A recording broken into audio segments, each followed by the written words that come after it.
What's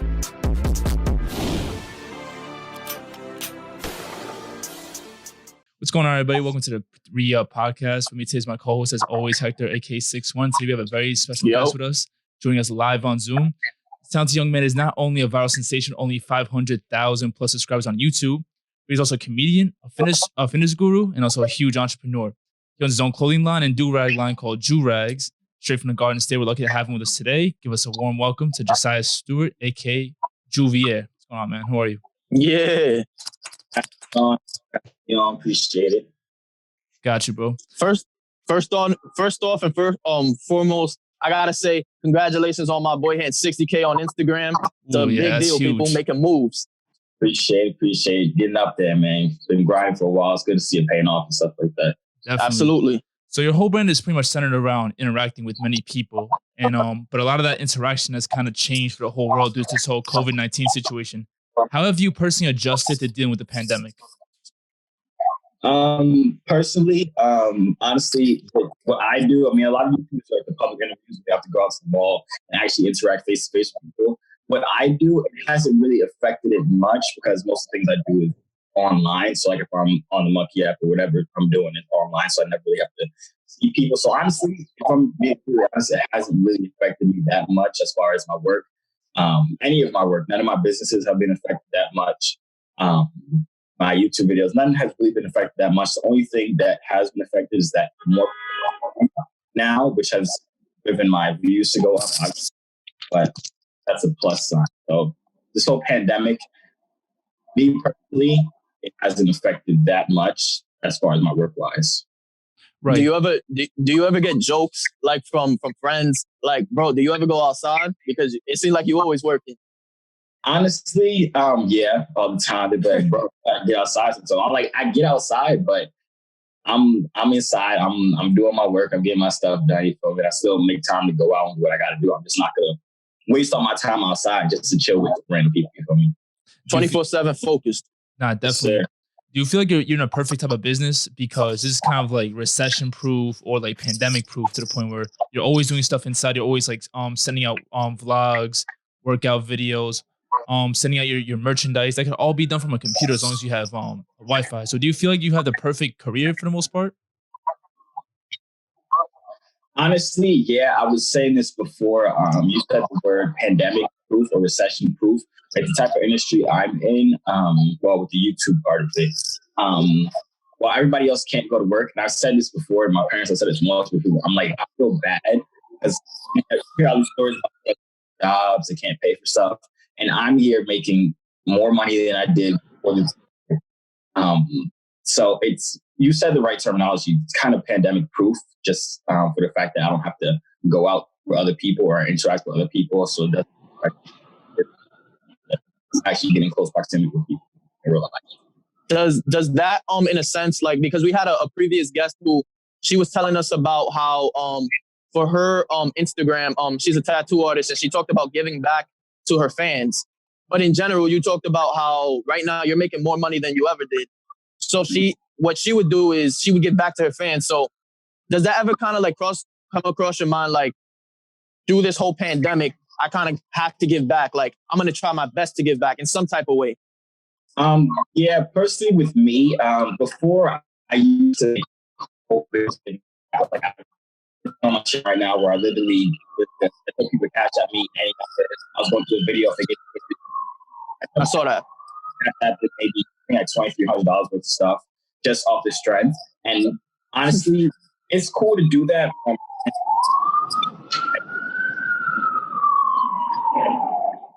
But 20, 30 cash out across a day, just randomly will be $1, whatever. Just for because it's $20. Like, I hear that. Yeah. At the end of the day, it's making a difference. Yeah. To somebody. Salute that, bro. Hey, do you got anything else from? Oh no, I was gonna say. I thought you were gonna go, but okay. So, bro, a lot of interaction. Well, actually, I don't want to actually come across that yet. You actually started when you were talking to us from the get-go. You were talking to us about you actually were homeschooled from the jump. Why don't you tell us a little bit about that? A little backstory. It sucks. Being homeschooled sucked. Everybody, when you're a kid, I was the same way. I forgot how old I was when my parents took me out. You always hear about the kids I was homeschooled. You'd be like, oh my God, they got the good life. They get to stay home. They don't got to wake up early, all this stuff. Homeschooling, honestly, I can't tell you guys why my parents did this homeschooled or why they took us out of school, honestly. It's probably because they didn't like the schools around here, but schools around here are not bad, but whatever. So yeah, I was taken out of school. I just started first grade, and my parents were like, "Oh, you guys want to be homeschooled?" Because I'm one of 9 kids. I'm the third one. It was like, "You guys want to be homeschooled?" It was like, "Yeah, of course we want to be homeschooled. We don't got to go out." But then you realize as you get older, especially during like the high school years, where you're sitting home all day, with family every single day, you're not really going out. It's pretty boring. I'm not gonna hold you, but I don't really regret it at this point in my life, because then you realize how much drama and how much like fake stuff you go through in high school. Right. So I kind of got to dodge that, but then I missed out on some of the good times too. But hey, do your parents have a background in education or anything like that, or they just kind of like took a curriculum and taught you the best that you could, you could? Basically, my mom teaches from books. My aunt is a teacher, so my aunt would kind of help with the curriculums, whatever like that. Okay. And my other aunt is a math tutor, so my other aunt would teach us math. She taught us math from first grade level all the way to I went all the way up to the second version of calculus or something like that. It was horrible. I can imagine. I hear that. So then my mom had like other books for social studies, science, all that other stuff. Gotcha. I was gonna also ask, being that you were homeschooled, what in a sense, you and your siblings, would you say naturally that also made you guys a tight knit group? Kind of almost like relying on each other in a sense. I mean, yeah, probably. We were always close before that, because especially since it's so much of us, you kind of have, because right. Living in the house, you're bound to run into each other and always be interacting with each other. And then plus you're homeschooled, so you don't really have other people. Well, when we were younger, especially, because we wouldn't go out and stuff like that. Right. So our entertainment all came from our family, so we kind of got real close. We're still pretty close to this day. So yeah. Okay, so Joovier, you're a YouTuber, so being behind the camera is nothing new to you. It comes natural at the same time. So you built your fan base off of it. So give me 1 second. Is interviewing through the screen, is it weird or awkward for you in any type of way, like having an interview like this? Or are you more of the type of like interactive, like I'd like to meet you face to face? Honestly, I'm a very outgoing person. Kind of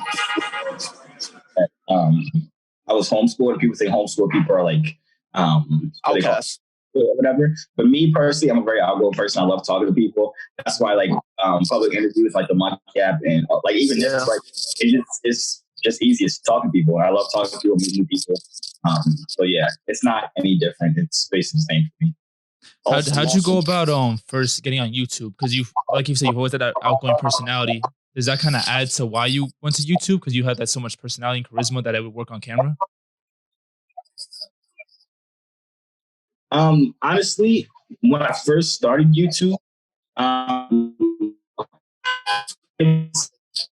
it was a transformation video for working out. I did before I started working out, I used to watch these 1-year transformation videos of random people on YouTube. And I was like, when I start working out, I'm going to make that video. So throughout my whole workout transformation throughout the year, I was taking pictures, videos, all this stuff, just letting at the end of the day, I'll make that video. And literally only made channel just make that video. I did not want to be a YouTuber. I didn't want none of that. But that video, in the beginning, the video got maybe like 300 views in like 2 months. But then 6 months later, it blew up. We got like 100, 200, 300, 600K, whatever. So then people was asking for more videos. So I started making more workouts. Interesting. Okay, so I mean, we've interviewed many great guests on our show and on our podcast. And recently we gotten a chance to really know a lot about their backstory. So you just explained a little bit about how you came up and a little bit about your life story so far. So tell us just a little bit more about where you're from, like ethnicity, so your fans out there know a little bit more about Joovier. Okay. Well, my parents are from Jamaica, right? Both my parents are from Jamaica, but I was born here. So technically I'm Jamaican, that's what we call it, Jamaican. Jamaican. I like that. American. I'm also a little Jamaican too, so I got you, bro. Talking to girls, I don't say I'm American, I just say I'm Jamaican because they like the Jamaican guy better, but that's besides the point. Honestly, like I said, I'm one of 9 kids. I'm the third oldest. Let's see. I live in New Jersey. What else is interesting about me? I don't know. Nothing crazy. You just have 60. You just have 60K something on Instagram. Your YouTube is super popping, and you have your do-rag line and everything. Nothing interesting at all. Bro, talk about the Silkies real quick. The Silkies. So I can kind of explain how I started the do-rag business. Basically, when I used to have a afro thingy, like a curly afro. Then I had braids, and then I had all this stuff. When I was younger, I always used to like long hair. I had to have long hair, but then I got sick and tired of having long hair about 2 years ago, so I cut my hair, and I would wear black silkies everywhere. Black silkies. Then I went to my cousin's house one day, I believe, and he had like a bunch of different colors of do-rags. I was like, "There's different colored do-rags." So when I went back home, I went to the beauty supply store. I got a bunch of different colored do-rags or whatever ones I could find. And then I was wearing them all the time. And then I kind of got bored of the same 6 colored do-rags. So I was like, bro, how can I get more and now that everybody doesn't have? So then I started looking to different fabrics and everything like that. I used to sew my own do-rags. And that's how somebody else sold them. And then I started getting so many orders. So I had to outsource it mass produced, basically. So yeah, I kind of started from being bored of painting do-rags all the time. And I wanted to do everything. Okay. What inspires the type of designs that you do on do-rags and for all your clothing in general? My clothing, really, it's just like I have king clothing, king queen, basically king drip, queen drip. I also have some clothing that has some of the sayings that say on it. And as far as the do-rag designs, honestly, it's really anything. Like I have some designs like caution, risk of drowning, because if you're a waiver, if you take off your do-rag, you go drown them. So I kind of that waivers would be able to relate to. Like I have a swim at your own risk do-rag, I have a caution, risk of drowning do-rag, I have a do-rag that says yes, I'm wavy under it. Because most people, when they see somebody with a do-rag, they ask, are you really wavy or you just want to yeah. So I made a do-rag that says yes, I'm wavy under this. So it's really just a bunch of designs that help you stand out. So it's not regular do-rags, it's designs that are made to help you stand out. That's what the brand is built around. Right. And I'm just curious because I've obviously my hairstyle, my hair type isn't really like that, so I really can't wear do-rags like that. What type of material do you like? How do you go about mass producing and like actually making the do-rags? It's 100% silk do-rags. There's different types of silk. Like if you go to a regular beauty supply store, you're probably gonna get a silk polyester, that's what I first started using. But then I upgraded my product. You can't really tell right now, but it's like a thicker version of that type of rag. So it's silk, and the reason why we use silk is because it stops your hair from drying up. Just like what's getting popular now is silk pillows, silk pillowcases, like for girls, because if you use cotton, it'll dry your hair up. So that's why we use silk, basically. Gotcha, definitely makes sense. So everything's, like it's comfortable for your hair. It's definitely like good quality products. So that's something you take very seriously within like your products as well. Yeah, you have to, because if not, you can make, like there's been certain designs that I've wanted to do, but I can't do them on silk do-rags. And they say, oh yeah, you can do it on cotton or like spandex type do-rags, but that will dry out your hair. And I'm not.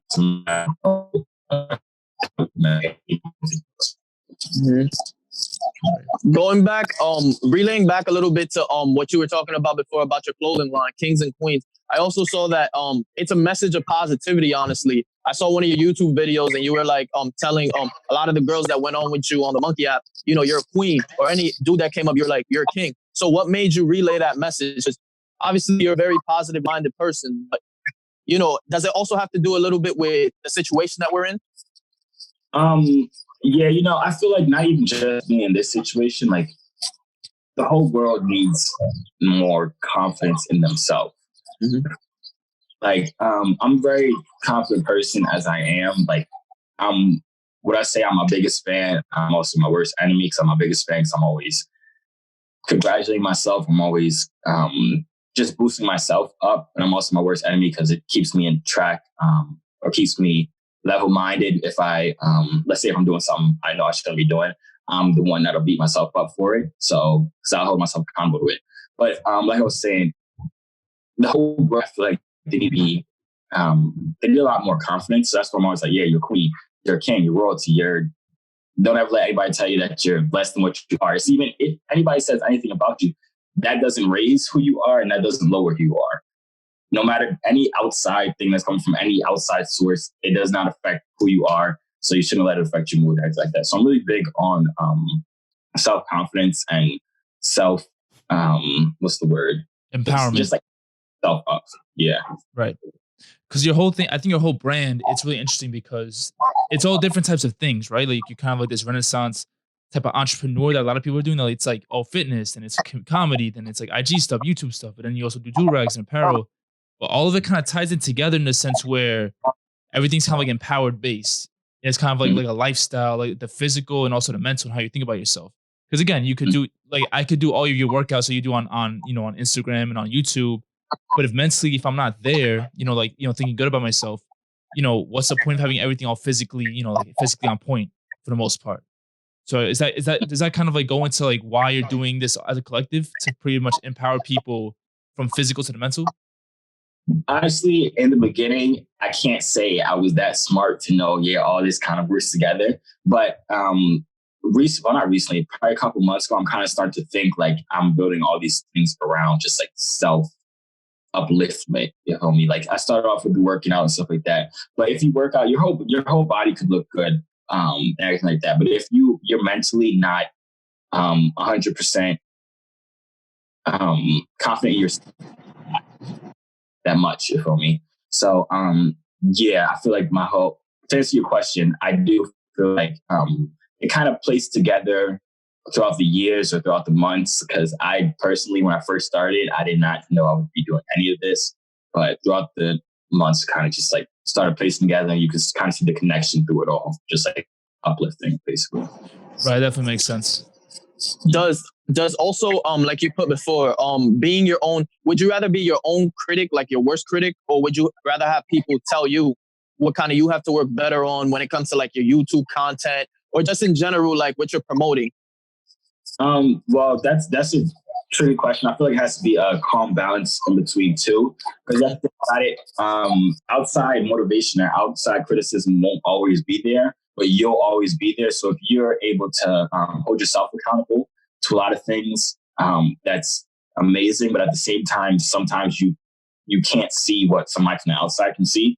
So when it comes to people from the outside, you also have to be picky about who you allow to criticize you or whose criticism you allow to take. There's a saying you shouldn't, what's the saying? Well, basically what the saying is saying is don't take advice from someone who's never been in your position, basically. Yep. So if somebody criticizing you saying, oh yeah, your videos should be like this, and they've never made a video in their life, that's not a credible source. But if the source comes from someone who's actually in that field, then you should listen to that. Of course, with caution, but you should still listen to outside sources. So it can't just be you only listen to people on the outside, and it can't just be you only listen to yourself or get criticism for yourself. It has to be a calm balance between. That's how I think about it. When you first started, were you getting a lot of criticism from people that thought that the YouTube, that's ridiculous? You going on random like FaceTime with girls and stuff like that. Like, was that ever kind of like a hate that kind of came into your got into your head a little bit? Well, I think you lagged out at the end of your question. I heard the beginning of it. Was that ever criticism? Yeah, pretty much. Not really. Well, of course there was, but like I kind of said in the beginning of this whole thing, even when I was younger, I never really, like what people say, like outside people say, it never really would affect me. So even if I got a bunch of criticism, it's not like that would deter me from doing anything. Like people say, oh yeah, you're trying to make these workout videos, blah, blah, blah. You're not even that big and all this stuff like that. Like that never really affected me. I was actually telling my parents before, I wish I had more haters because everybody's always saying haters are your motivators. And I never really got to experience like having a bunch of haters that like push me on like, oh no, I'm gonna prove you wrong. I mean, I'm sure I did, but I never really paid attention to them. Right. And then the more I got like in my field, like once I started doing the online virtual chat and stuff like that, I was already deep in my field. So really what anybody said to me didn't really affect me. So let's say if somebody's like, oh, you make all these videos talking online to these random girls, you're weird or whatever like that, that never really affected me. Right. Are you certified in any type of workout type of field? Like I know you certified trainers get like a whole bunch of these acronym certifications that I don't know what they mean, but have you ever thought about, or do you have any currently? I have my certification, my personal trainer certification. I got it about 2 years ago. Nice. Through SSA. So yes, I'm a personal trainer. A lot of people don't even know that. But yes, I'm a certified personal trainer. I used to train people in person, a bunch of different gyms. Then I kind of stopped. Then I did some online training. I still do some online training now. So yes, to answer your question, I am certified. All right, perfect. Do you have that on your Instagram, by the Joovier. way? Do you have that type of do you have those accolades on your Instagram, or do you just tell people like when they hire you out? I don't have any of that on my. Like I said, most people don't know. I kind of stopped promoting because online training is very time consuming, and I didn't want all my time to be taken up with online training. I'd rather be able to just provide the information, and people that seek it out enough, I can see, oh yeah, that person is actually serious about this. Because a lot of people can hit you up and want to be trained by you, but not everybody has the discipline to be able to get the results that you know that they can have. Right. So you kind of have who you work with. And you also do a lot of meal plans, right? Because for the most part, it's not just what the exercise that you do in the gym, it's also what you're doing the rest of the, let's say 12, 16 hours after the gym, which is eating and, like your sleep patterns and everything. So you always make custom plans for stuff like that too? Yes, I do custom workout plans. I do custom meal plans.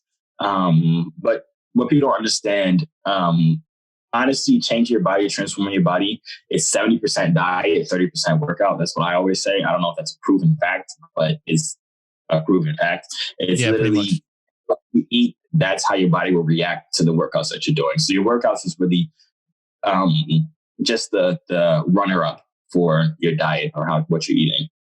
What type of diet are you on a specific diet, or do you eat certain foods exactly? Like what does your refrigerator look like for the most part? Right now my refrigerator is empty, but we're not going to talk about it.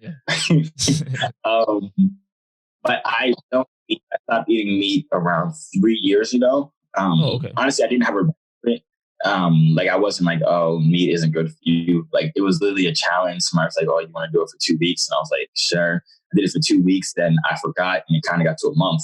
And somebody DM'd me on Instagram, and he was like, oh, I bet you won't go for 6 months. And I was like, you want to bet? For 6 months, I was at 6 months, and then I was like, I might as well go for a year. So I went for a year. I kind of just never started again. It's been 3 years since that happened. I don't know what's wrong with me. Right. But I really don't crave it right now.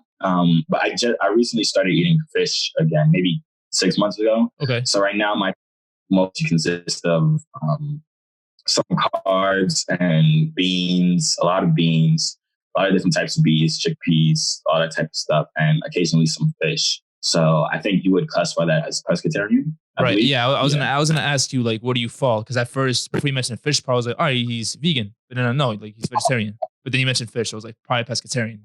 So you definitely classify yourself as pescatarian. Yes, basically.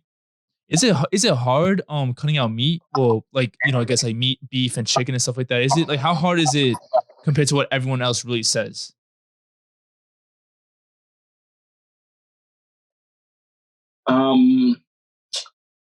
Honestly, no. I don't crave it. Like once I stopped eating it, I haven't craved it in a long time. The only time I'll crave meat is if I'm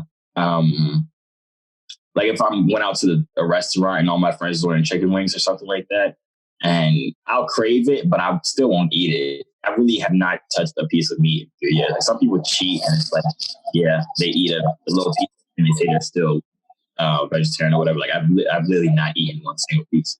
So it's not hard after a while to crave it that much. I craved fish. That's why I went back to fish. But I don't crave chicken. I don't crave beef. And when I was younger, I never ate beef. I don't think I've ever had a burger. I never had steak. I accidentally had bacon one time. It was the best thing I tasted in my life.